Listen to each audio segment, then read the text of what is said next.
Hello दोस्तों, आज हम लोग जानेंगे कि परीक्षित राजा कौन था। तो महाभारत के अनुसार परीक्षित अर्जुन के पौत्र अभिमन्यु और उत्तरा के पुत्र थे। महाभारत का युद्ध समाप्त हो चुका था। राजा परीक्षित के कामकाज से प्रजा बहुत ही सुखी थी, सभी खुशहाल थे। एक दिन राजा परीक्षित वन में भ्रमण करने गए। इस दौरान उन्हें प्यास लगने लगी। जल की खोज में वो इधर उधर भटकते रहे। भटकते भटकते वह एक ऋषि शमीक के आश्रम पर पहुंच गए। वह नेत्र बंद किए हुए थे और तप में लीन थे। राजा ने उनसे जल मांगा, लेकिन ध्यानमग्न ऋषि ने उसका कोई जवाब नहीं दिया। फिर राजा ने उनसे जल मांगा, लेकिन फिर भी ऋषि ने कुछ जवाब नहीं दिया, क्योंकि वो तप में पूरी तरह से लीन थे। उसी क्षण राजा के स्वर्ण मुकुट पर कलयुग विराजमान हो गया। कलयुग के प्रभाव से राजा परीक्षित को प्रतीत हुआ कि यह ऋषि तप होने का ढोंग कर रहा है। अपने इस अपमान के लिए राजा को क्रोध आया और उसने पास में ही एक मृत सर्प को धनुष की नोक पर उठाकर ऋषि के गले में डाल दिया और वो वापस चले गए। शमीक ऋषि तो ध्यानमग्न थे, इसलिए उन्हें कुछ भी पता नहीं चला।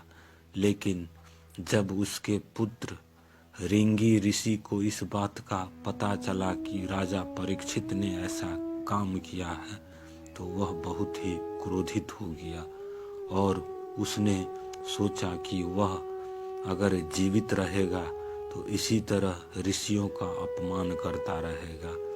इस प्रकार ऋषि ने कमंडल से जल लेकर उसे मंत्रों से अभिमंत्रित करके राजा परीक्षित को 7वें दिन तक्षक सर्प द्वारा डसने का श्राप दे दिया। इस तरह 7वें दिन परीक्षित को तक्षक नाग ने डस लिया। दोस्तों, राजा परीक्षित के जीवन की धारणा पर एक ऐसी भी धारणा मिलती है जिसमें यह बात है कि जब राजा परीक्षित को श्राप दिया गया कि 7 दिनों के अंदर उसे एक सांप डस लेगा, तो यह स्वप्न राजा की पत्नी देखा करती, लेकिन उसे इस बात का पता नहीं था कि वह सांप के डसने से उनकी मौत होगी। बस उसे इतना पता था कि वह 7 दिनों के अंदर चल बसेंगे। यह सपना देखकर रानी पागलों की तरह हरकतें करती। राजा परीक्षित भी इससे चिंतित हो गया।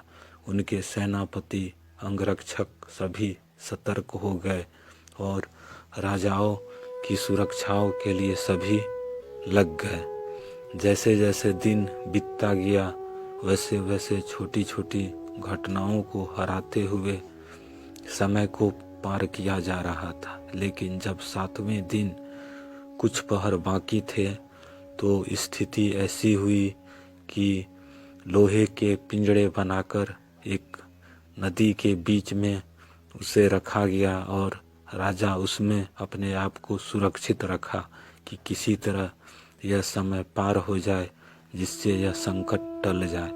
लेकिन जैसे जैसे समय बीतता गया, पानी के नीचे नीचे एक सर्प पिंजड़े तक आया और सर्प ने उस राजा परीक्षित को डस लिया, जिससे उसकी मौत हो गई और श्राप राजा को लग गया।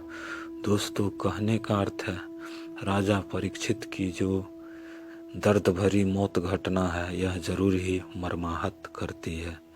लेकिन इसे वक्त की चोट कहे या कलयुग का प्रभाव, यह तो कहना मुश्किल है। लेकिन जो वक्त ने लिखा है वो उसी अनुसार होता है।